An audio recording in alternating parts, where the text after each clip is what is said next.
Cette conférence va maintenant être enregistrée. Bienvenue à toutes et à tous pour ce webinaire de retour d'expérience de la mise en œuvre de l'ISO 50001 avec la participation de l'usine de Sotel. Donc, on est connecté en live avec l'usine. Je vous remercie pour votre participation à ce webinaire et je remercie aussi tous les intervenants qui vont participer et donner de leur expérience pendant ce webinaire. Je vais vous demander d'éteindre vos caméras et vos micros pendant le webinaire. Si vous avez des questions, vous avez la bulle chatter dans laquelle vous pouvez donc écrire vos questions. Et on a prévu à la fin donc un petit temps d'échange dans lequel on va prendre quelques questions et on va essayer de vous répondre sur les questions posées. Donc, ce webinaire sera enregistré et il sera donc disponible en replay après donc ces interventions-là. Donc moi je suis Nadine Adra, je suis présidente de la T2E Auvergne-Rhône-Alpes et donc j'ai le plaisir aujourd'hui d'introduire ce webinaire. Je suis aussi directrice du pôle énergie dans le groupe EPSA. Je vais prendre quelques minutes pour partager avec vous quelques informations sur la T2E en général et la T2E Auvergne-Rhône-Alpes. Et je vais vous parler du programme ProSMEN, donc qui est orienté ISO 50001.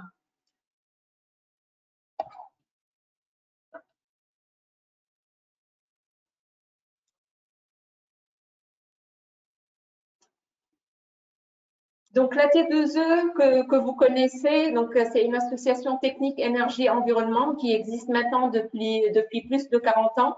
C'est une association indépendante et qui regroupe plus de 2200 adhérents. Donc on retrouve des entreprises, on retrouve des collectivités, on retrouve des grands groupes et on est organisé en 12 délégations régionales. Donc la délégation Auvergne-Rhône-Alpes, c'est une délégation qui est assez active avec un bureau qui comprend 16 membres et des adhérents qui sont aussi très actifs sur les thématiques de l'énergie et qui participent aussi à la dynamique du bureau. Le webinaire auquel vous assistez aujourd'hui fait partie des animations qu'on fait au niveau de la région. On a l'habitude de faire des demi-journées de visite technique sur un site industriel et une conférence thématique d'après. Donc, c'est ce qui était prévu pour ce webinaire. Mais le contexte, il fait qu'on l'a transformé donc en un format plus court et j'allais dire moins orienté terrain. Mais j'espère que rapidement, on pourra le faire et reprendre toutes les manifestations qu'on faisait sur terrain.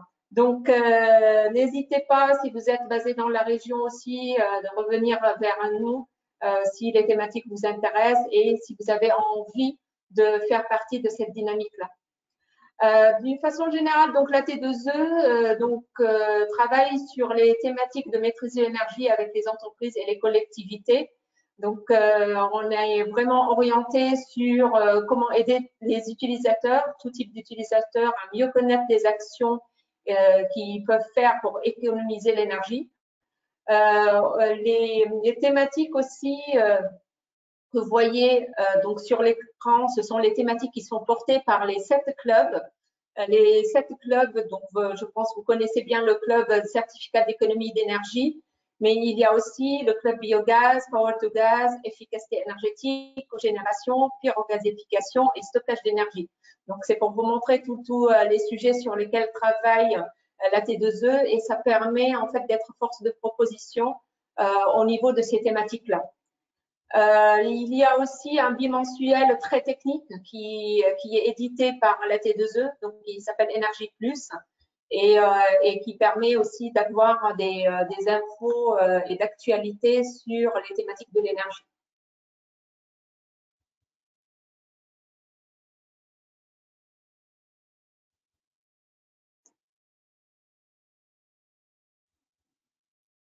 Donc, je vais vous parler du programme ProSMEN, si la slide elle veut venir. Le programme Pro-SMEN, c'est un des programmes qui sont portés par la T2E. Donc, il y a le Pro-SMEN et le Pro-REFI. Le Pro-SMEN, il est orienté ISO 50001 et il permet en fait de donner une prime pour les sites qui sont certifiés ISO 50001. Donc, c'est vraiment un programme qui est orienté vers la norme ISO et l'objectif, c'est d'accélérer le déploiement de cette norme en France. On est dans la deuxième session du programme, donc c'est une session qui est assez importante parce qu'elle dispose d'un fonds de 20 millions d'euros et qui va jusqu'à fin 2022. Donc, c'est ce fonds qui est alimenté par les C2E et via le partenaire EDF.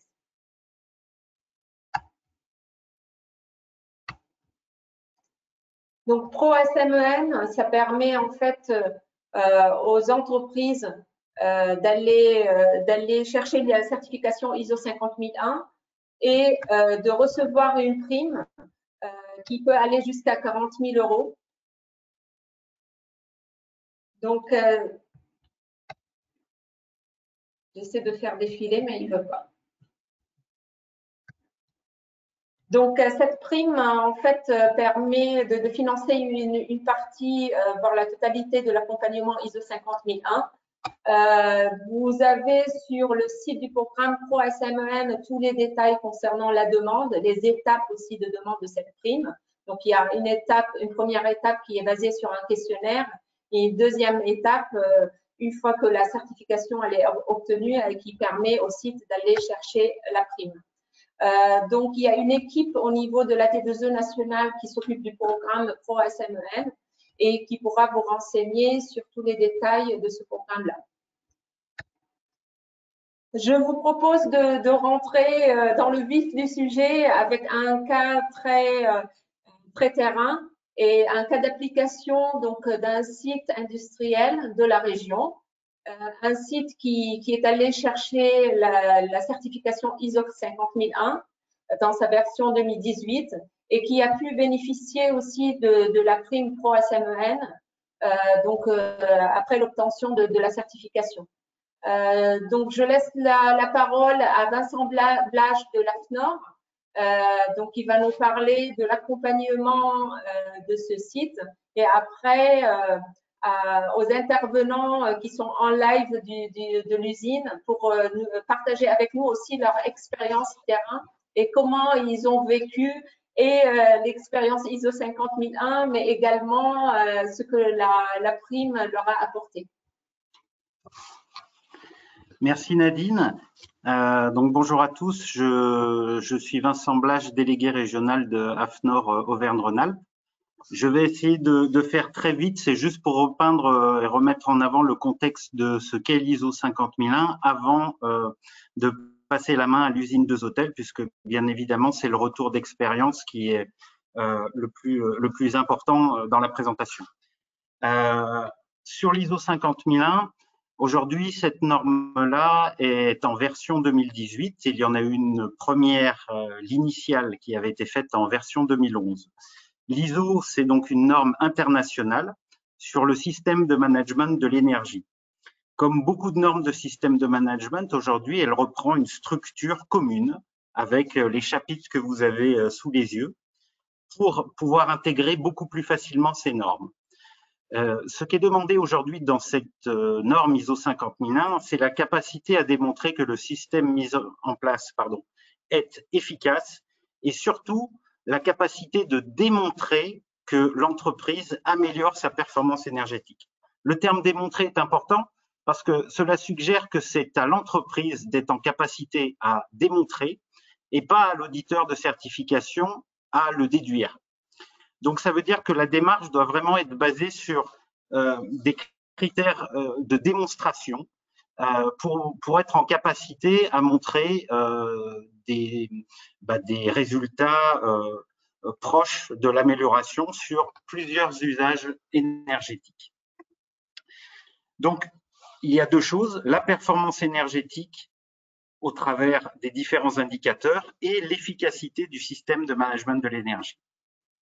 Les principales évolutions de cette version 2018, la première, c'est qu'il faut expliquer en quoi votre usine ou votre entreprise interagit avec son écosystème et dire quels sont les enjeux énergétiques dans votre entreprise. Être en capacité à dire aussi avec quelle partie intéressée vous interagissez pour améliorer votre performance énergétique, que ce soit les prestataires ou que ce soit différents organismes. La T2E, par exemple, est une partie prenante intéressante. Nadine a parlé tout à l'heure de ProSMEN et de la possibilité de récupérer des fonds pour votre certification ISO 50001. Et donc, vous avez des exemples de bonnes pratiques à mettre en place pour y répondre. Vous devez aussi définir le périmètre d'application de votre système de management de l'énergie. Toutes les sources d'énergie doivent être prises en compte dans l'entreprise, même si elles ne représentent qu'un pouillème. Par exemple, si vous utilisez des bouteilles pour vos chariots élévateurs, ça ne représente pas grand-chose dans la facture énergétique, mais on doit quand même avoir une petite explication sur l'utilisation de cette énergie. Vous devez réfléchir aussi aux risques et opportunités. Quand vous mettez en place un système, vous devez être en capacité à le nourrir en continu, pas en travaillant sur les risques et opportunités. C'est la capacité à anticiper les risques sur l'utilisation de l'énergie et les opportunités d'amélioration pour sans cesse être en capacité à démontrer votre performance énergétique. Le leadership est important et on aura la chance pendant notre retour d'expérience d'entendre le directeur de l'usine de Zotel, parce que le leadership est un levier, est un axe important dans la démarche de management de l'énergie. La direction est là justement pour définir la politique, mettre en place une équipe et impulser la démarche auprès de l'ensemble des salariés. Bien évidemment, il y a des données un petit peu plus techniques dans cette norme, et notamment dans cette nouvelle version 2018, sur laquelle on va vous demander de réaliser une revue énergétique, autrement dit, faire un état des lieux de toutes les utilisations de l'énergie dans l'entreprise et la capacité aussi à les suivre par des indicateurs de performance. Indicateurs de performance à mettre en relation avec le contexte de votre entreprise. Face à des difficultés, notamment comme on le vit aujourd'hui économiques, vous pouvez être en capacité à démontrer que malgré la crise, vous améliorez votre performance. Être capable de regarder ces indicateurs de performance énergétique, ce n'est pas que de la consommation pure, c'est une situation énergétique de référence. Si vous passez d'un mode 2.8 à un mode 3.8, ou à cause de la crise, vous passez du 3.8 à un 2.8, forcément, pour vos équipes, l'utilisation de l'énergie va être différenciée. Et vous pouvez être en capacité à démontrer, même avec une baisse économique dans l'entreprise, votre capacité quand même à être performant malgré la crise. Donc cette situation énergétique de référence est un cadre important pour vous comparer, à démontrer que vous vous améliorez.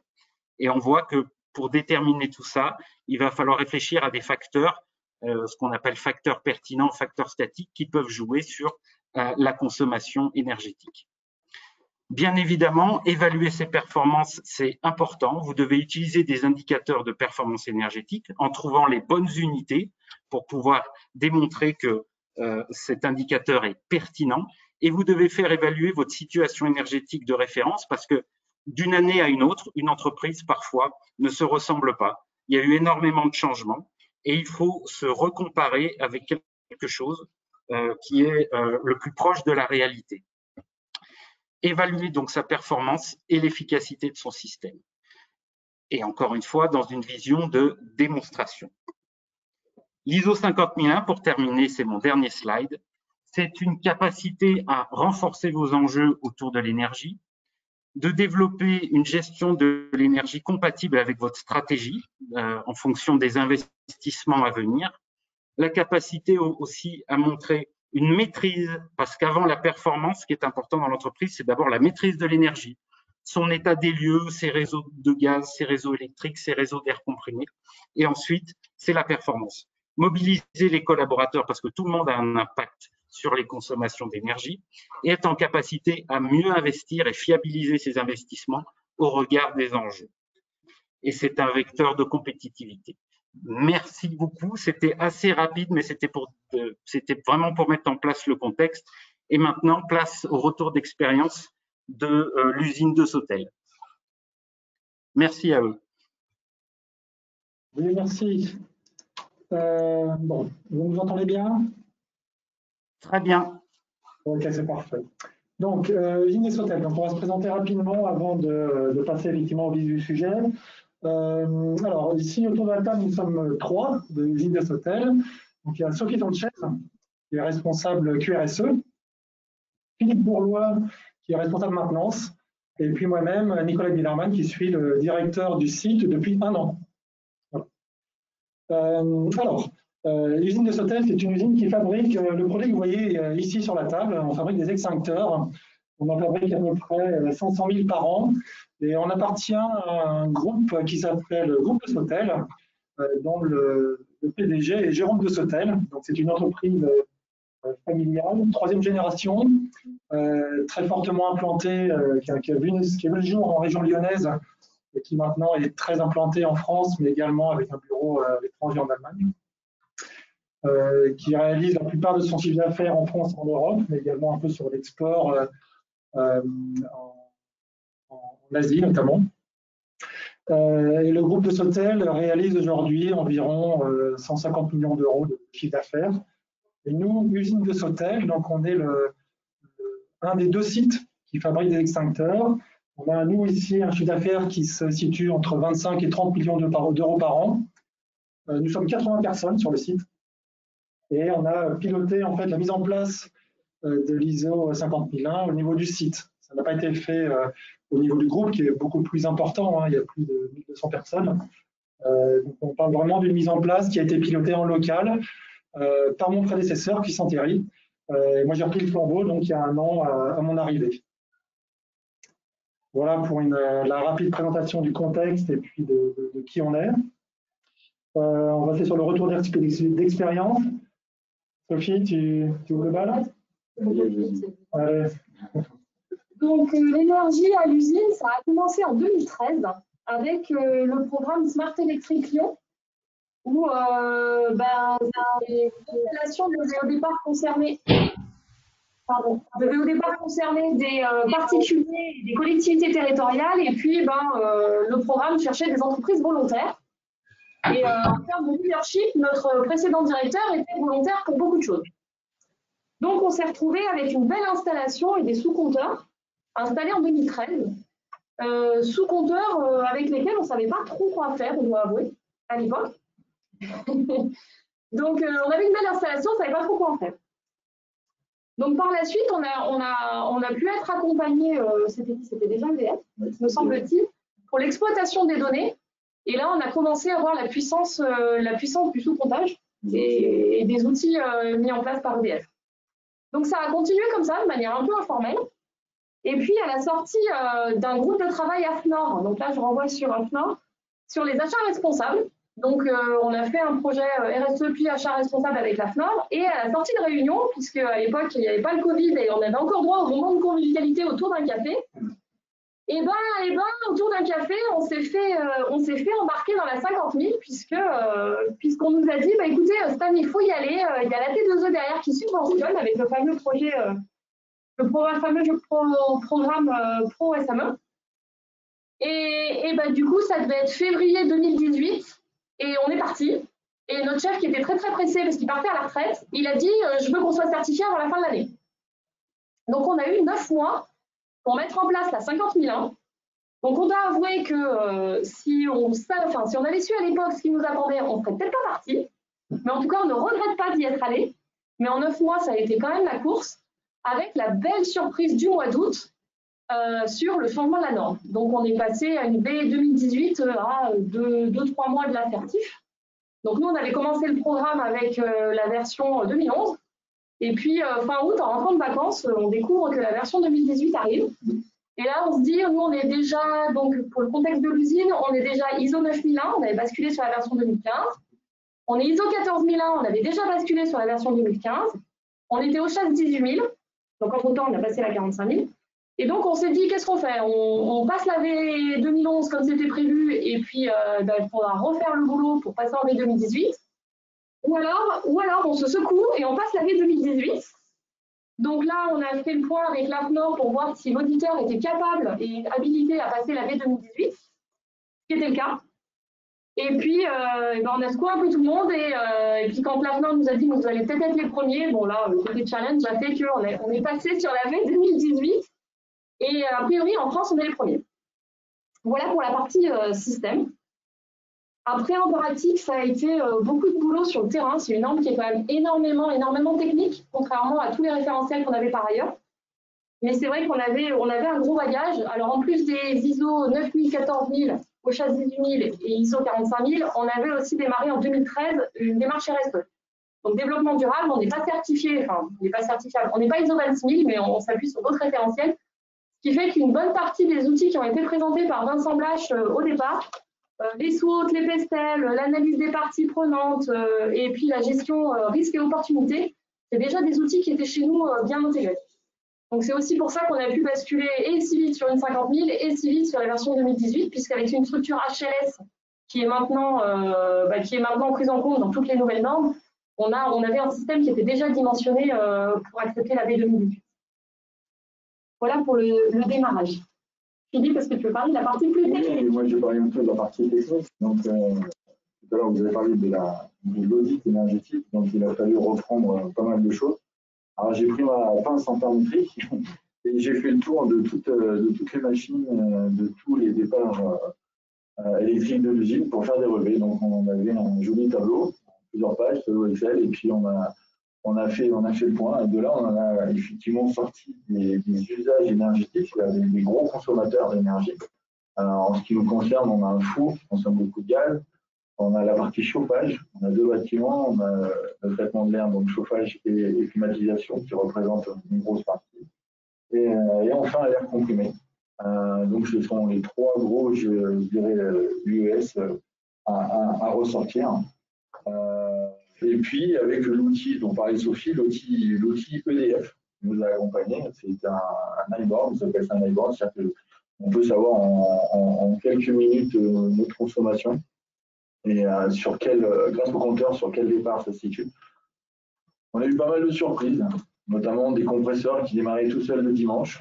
Donc, on a aussi observé pas mal de chauffage qui tournait le week-end, alors que normalement on a eu des horloges qui étaient en place, mais mal réglées. Donc on a découvert pas mal de petites choses comme ça qui en fait, je pense, quelle que soit la taille de l'entreprise, doivent exister à peu près partout. Donc là, nous, ça nous a permis quand même de faire de sacrés gains. Et puis justement, avec cet iBoard, on en a aussi, c'est arrivé à pas mal de plans d'action à mettre en place. Notamment, on a changé des portes-sous, je vous les donne dans le désordre. Hein. Des portes-sous qui vont un peu plus vite qu'auparavant, c'est-à-dire qu'on laisse moins longtemps ouvert pour l'hiver, pour éviter que le froid rentre. On a calorifugé aussi une tuyauterie qui fait 300 mètres de long, une tuyauterie de bâtiment logistique, puisqu'on avait énormément d'éperdition avec l'eau chaude. Et du coup, ce calorifugage, si on peut dire, quand on a calorifugé, les gens avaient froid. Et en fait, on n'était pas allé au bout de l'action, c'est-à-dire qu'il fallait changer aussi les aérothermes. Donc, c'est vrai que quand des actions, il faut essayer de les faire dans leur globalité. Si vous déterminez quelque chose à faire, ne faites pas petit à petit, je ne suis pas sûr que ça fonctionne très bien. Enfin, là, en l'occurrence, quand on a changé les aérothermes étaient alimentés avec de l'eau vraiment chaude et on avait du chauffage. Donc, on a aussi amélioré les conditions de travail des gens. On a gagné aussi en énergie, mais on a aussi amélioré les conditions de travail. Et ça, j'ai oublié de le dire avant l'intro, on a une consommation d'énergie qui dit pas à 3,7 gigawatts. Voilà. Et ce qui représente mon budget 260 000 euros. Sur une période de référence, c'est 260 000 euros par an. Sur à peu près 24 millions de chiffre d'affaires, ce qui fait que pour nous, on a mis en place l'ISO 50001, ce n'était pas du tout un critère économique. On n'est pas parti pour ça. On est parti plus sur des critères environnementaux et puis sur des critères HSE, dont on va parler après. Donc voilà, toutes les actions qu'on met en place, le discours qu'on a, ça n'est pas sur une base économique. C'est important, Sophie, ce que tu dis. C'est vrai qu'on pense souvent économie d'énergie égale économie financière. En fait, l'économie d'énergie égale plein d'autres choses.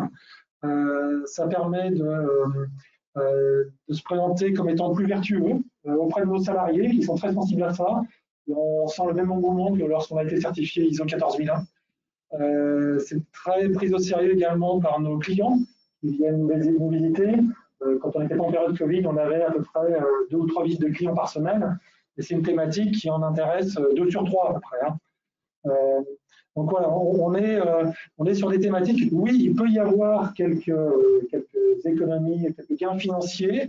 Au bout du compte, si on fait la somme aujourd'hui de ce qu'on a investi et de ce qu'on a gagné, on n'est pas encore dans une phase qui soit bénéficiaire, mais ce n'est pas forcément l'objectif. Et je pense que si c'est cet objectif-là qu'on recherche, il peut y avoir quelques déceptions. Sauf si on est face à une activité qui est vraiment très, très consommatrice d'énergie avec des gros gaspillages. Mais ce qui n'était pas forcément notre cas aujourd'hui.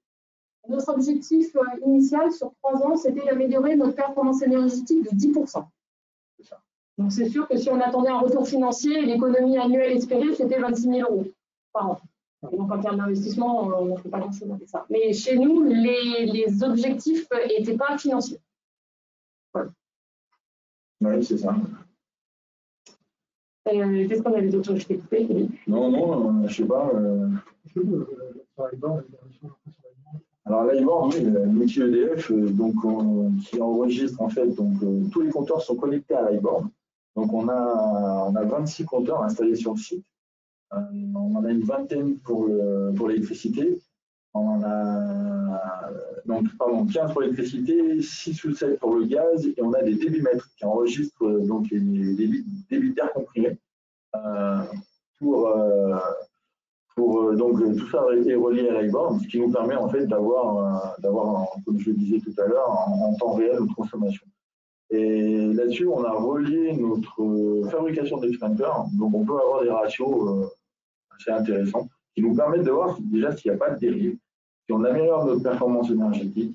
C'est-à-dire qu'on fait un ratio, le premier indicateur qu'on suit, IPE, le numéro 1, c'est le nombre de kilowattheures, le nombre d'appareils fabriqués, enfin le nombre de kilowattheures par appareil fabriqué, pardon. C'est un ratio global, il est très, il est global puisqu'on intègre tout type d'extincteur et du coup on le suit depuis maintenant 3 ans, enfin, 2 ans exactement, et on voit qu'il n'y a pas de dérive particulière.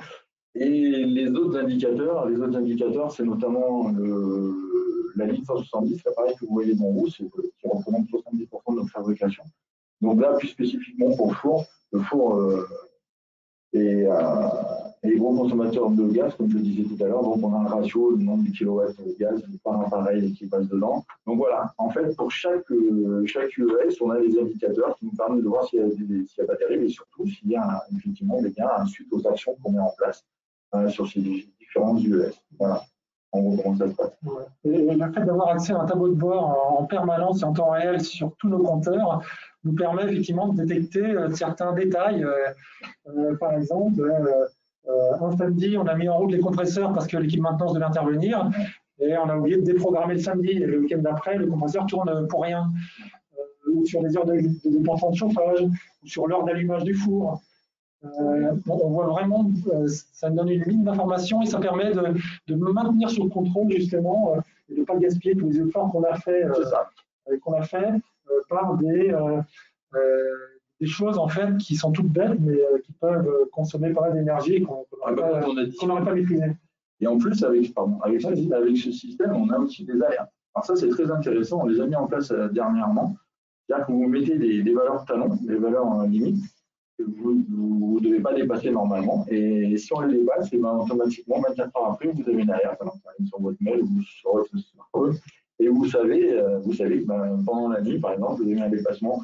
Alors, il ne faut pas mettre des alertes trop basses, j'aurais tendance à dire.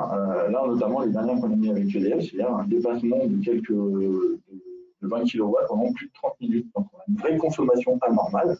Et là, ça déclenche une alerte. Donc, quand il y a un déclenchement d'alerte, ça déclenche généralement une action, et c'est comme ça qu'on avance en fait un cercle vertueux. Et à chaque dépassement, par contre, Détailler les alertes, c'est assez. Ouais, on patauge un peu au début parce qu'on a l'impression qu'on va mettre la barre très très basse et puis là on a des tonnes d'alertes. Donc quand on a des tonnes d'alertes et qu'on ne les gère pas, donc on essaye d'optimiser au mieux pour n'en avoir que quelques-unes et puis s'en occuper correctement. Voilà un peu le principe de cet outil, qui encore une fois est évolutif et qui nous permet de gérer l'énergie du mieux possible. J'en reviens également sur ce que disait Sophie tout à l'heure quand elle parlait de challenge par rapport à la certification en 2018. En fait, la vie ensuite avec l'ISO 50001, c'est un challenge de tous les ans où on identifie des cibles à atteindre et puis là on a identifié nos appareils en fait quand ils sortent du four. Donc le four dont on parle depuis tout le temps, là, depuis tout à l'heure, c'est un four qui sert à cuire la peinture qui est sur nos appareils. Donc c'est un process qui est extrêmement important. La protection de l'appareil contre l'oxydation est très importante.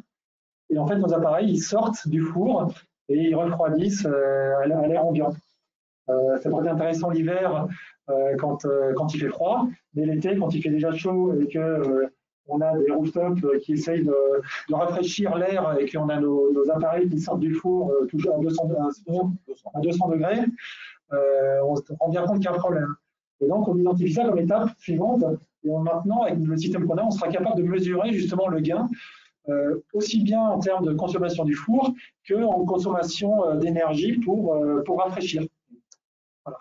Et après, on imaginait déjà l'étape suivante, qui est que puisqu'on piège des calories et qu'on les éjecte vers l'extérieur, avec un système de pompe à chaleur intelligent, on pourra utiliser cette différence de température entre ce qu'on évacue et l'air extérieur pour prévoir peut-être de chauffer l'atelier ou de rafraîchir l'été. Donc on est toujours dans une espèce de challenge.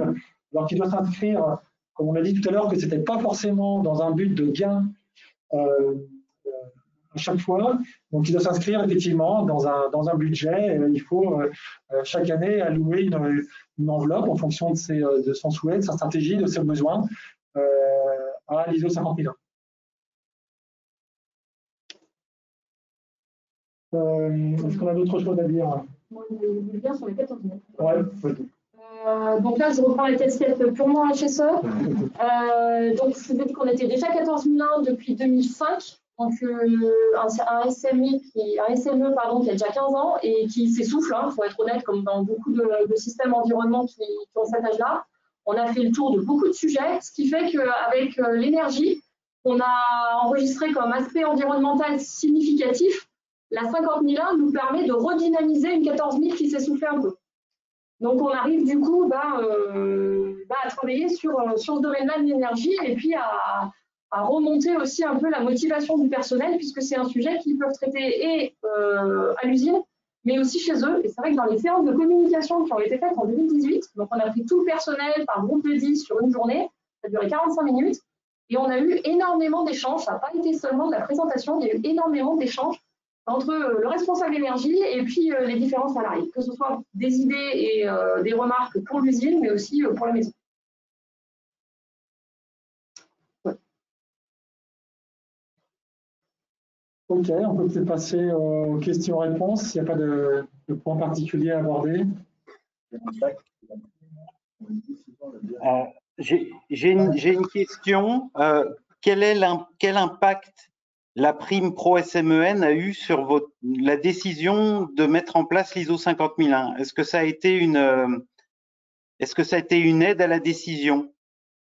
Alors, je pense que ça a été une aide dans la décision. Alors, je n'étais pas dans la tête de Christian Thierry. N'empêche que quand on était autour de notre café, à touiller le café, et puis qu'on nous a dit, mais si vous y allez cette année, vous pourrez toucher les 40 000 €. En fait, ce qu'on avait en tête, c'est qu'on avait déjà une aide d'une ingénieure qui était là sur 2017. Et je pense que dans la tête de notre dirigeant, ça a permis de dire, je vais pouvoir la garder un an de plus, la mettre aussi sur ce projet-là, l'ISO 50 000, puisqu'elle y a passé bien 6 mois. Et puis, ça a permis de prolonger son contrat et puis de se dire que ça n'avait pas un impact trop important sur la poursuite du projet.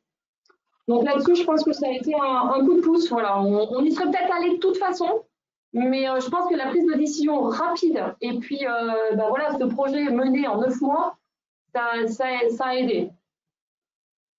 D'accord. Une deuxième question.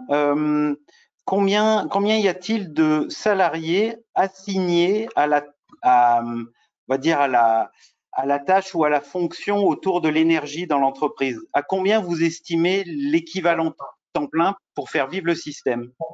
Pour faire vivre. Alors, au départ, sur 2018, on nous avoue que ça a été beaucoup. Nous, on avait estimé à au moins 20% pour le responsable énergie et pour la responsable QSE, plus les 50% de l'ingénieur qui était là. Ça fait une personne à temps Donc, plein. ça fait une personne à temps plein, niveau cadre ingénieur, quoi. Pour la mise en route. Pour la mise en route. Et après, je ne sais pas combien de temps tu passes. Moi, je passe plus autant que ça parce que c'est intégré. Oui, bah maintenant, ça. Et c'est plus toi qui passe du temps. Hein. C'est quoi? C'est 2 jours par mois. Quoi. Ouais, ça doit être ça. Parce qu'en accompagnement, on a une journée demi-jour par mois. EDF, et puis après, oui, tous les jours, je regarde mon tous les audits. Oui, la team énergie, oui. La team énergie, c'est donc oui, on a mis en place une team énergie, une équipe énergie qui est composée donc de la direction responsable énergie, responsable QSE, responsable méthode, puisque les process sont quand même bien intégrés dans la démarche. On a un chargé de communication, bien pour ce sujet-là. Et puis, on a le gardien de l'usine qui est également intégré, puisque là, le gardien est présent 24 heures sur 24 sur le site. Et donc, il est parti intéressé dans ce projet-là. Et donc, la fréquence des réunions, c'est un mois sur 2. Donc, ça doit faire 2 heures. Ça fait 1 heure par mois en équivalent. Ouais. Donc, en fait, on a, pour résumer la question sur la charge en équivalent temps plein, donc on a Philippe qui passe 2 jours par mois sur le sujet. Et donc, ensuite, on a la réunion de team énergie dont parle Sophie, et puis les audits, et puis les points qu'on pourrait avoir en cours d'année sur le sujet. Mais voilà, en termes de ressources, grossièrement, ce que ça mobilise. Donc, pour arriver un petit peu à ce mode de croisière, puisque pour certaines entreprises, ça peut représenter beaucoup plus de temps, quelles difficultés avez-vous pu rencontrer lors de la mise en œuvre de l'ISO 50001? Est-ce qu'il y a eu des points un peu plus durs que d'autres? Et si oui, lesquels? Pour moi, clairement, ça a été la partie technique. Hein. On n'a pas eu de blocage. D'un point de vue technique, c'est très. La partie technique, effectivement, au départ, quand on nous a installé les compteurs en 2013, moi, le premier, je ne comprenais pas trop à quoi ça pouvait servir. Et du coup, puisque de toute façon, l'électricité, on en avait besoin pour fabriquer nos extincteurs, donc en forme là, je ne voyais pas l'intérêt. Et du coup, après, c'est de se mettre dedans, c'est de faire la plus grosse partie, c'est l'audit énergétique. L'audit énergétique nous a pris, avec Clémence à l'époque, nous a pris l'inventaire, en fait, de passer de partout, de ne rien oublier. Alors nous, notre site n'est pas encore très très grand, mais j'imagine qu'il y a des sites beaucoup plus grands que les nôtres. Donc c'est faire le point de toutes les énergies, ce que vous disiez tout à l'heure en présentation. Je pense que c'est la plus grosse difficulté, de ne rien oublier. Ça prend énormément de temps. On est retourné, je ne sais pas combien de fois sur le terrain, reprendre des intensités parce que ça ne paraissait pas cohérent avec les plages signalétiques. Enfin voilà.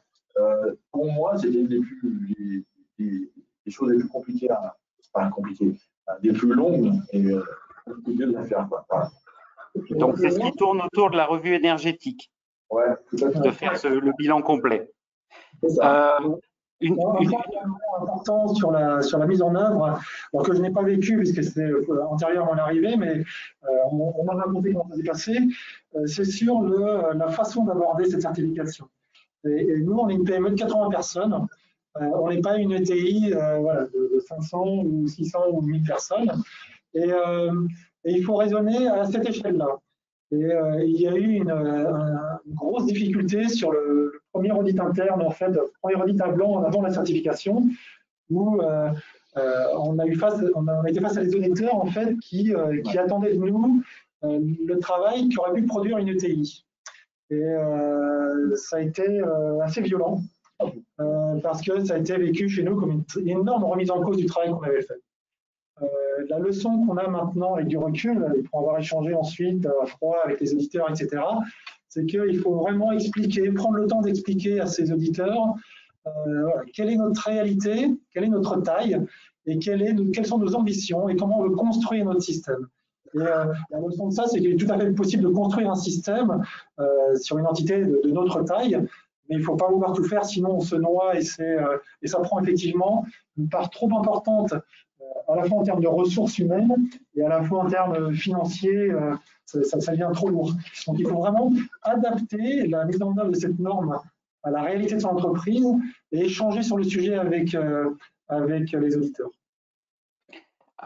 Une autre question, vous êtes assez modeste aussi sur les résultats que vous avez pu obtenir en matière de consommation énergétique. Je sais qu'entre 2018 et 2019, vous avez diminué beaucoup votre consommation, donc depuis le démarrage de la certification. Quels sont les usages ou les familles d'usages sur lesquels vous avez réussi à beaucoup gagner?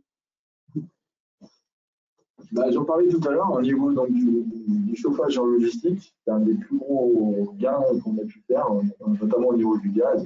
Là, on économise en gros, là, c'est nos chiffres à notre niveau, encore une fois, mais c'est environ 5 000 € par an de gaz juste pour le chauffage en logistique. Sans parler de l'amélioration des conditions de travail. Sans parler de l'amélioration des conditions de travail. Ça, c'est un des plus gros points. Ensuite, on a changé, alors là, ça reste encore on a changé un séquenceur pour gérer nos compresseurs, pour être sûr que nos compresseurs tournent quand on en a besoin et dans de bonnes conditions, ça qui nous évite le nombre de mètres cubes nécessaires et pas plus. Donc, on a changé le séquenceur. Donc là, on a investi, mais on n'a pas encore d'un retour. Et puis voilà. Et puis justement, on a mis en place aussi un contrôle de fuite. Alors, on le fait annuellement, fuite d'air comprimé.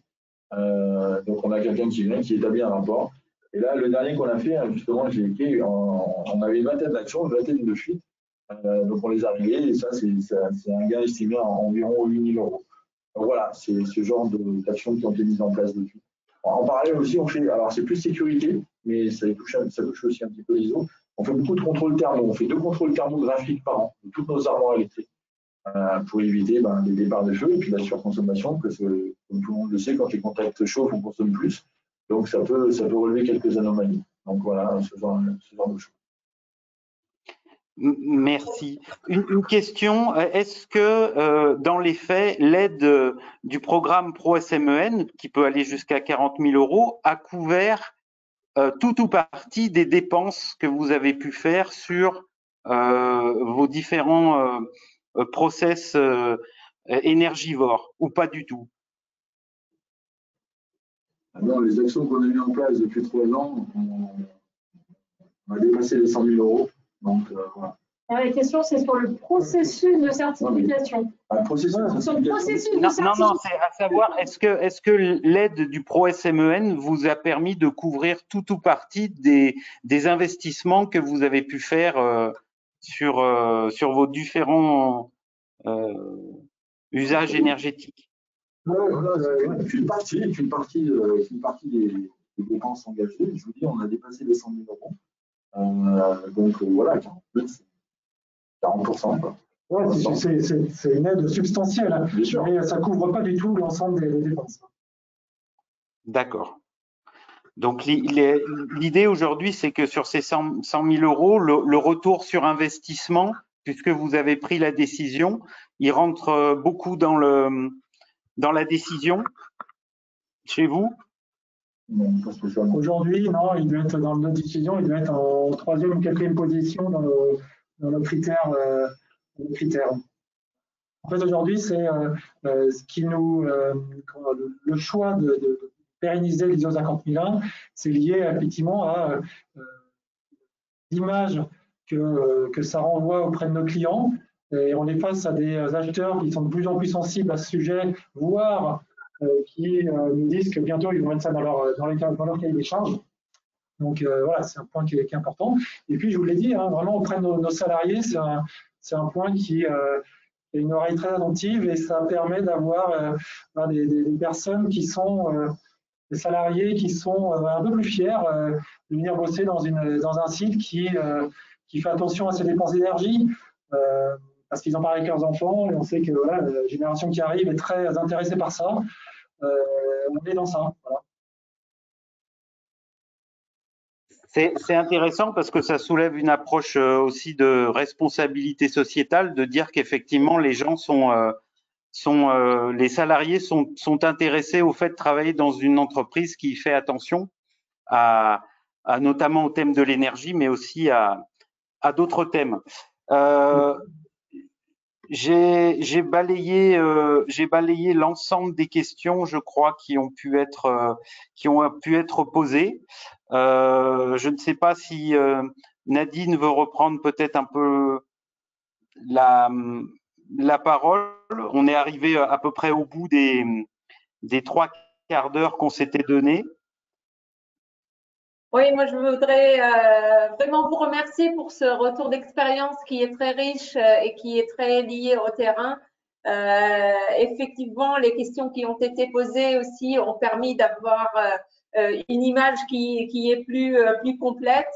Donc merci aussi d'avoir partagé votre expérience et d'avoir répondu d'une façon très claire et d'avoir partagé aussi vos éléments internes avec nous et avec donc tous les participants. Je pense que tout le monde a apprécié vos retours d'expérience et le fait d'avoir ce retour très terrain, en espérant venir vous voir bientôt pour une visite de site et puis voir que vous avancez encore sur ces sujets, mais vous avez une très belle équipe et je pense que vous allez, dans quelques mois, lors d'une visite de site, nous présenter encore plus d'économies réalisées et d'actions.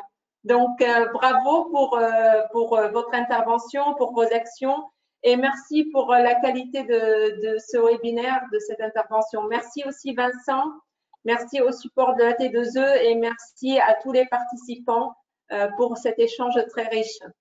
En espérant vous revoir tous bientôt sur des manifestations en présentiel. Merci à tous et bonne soirée. Au revoir. Merci beaucoup.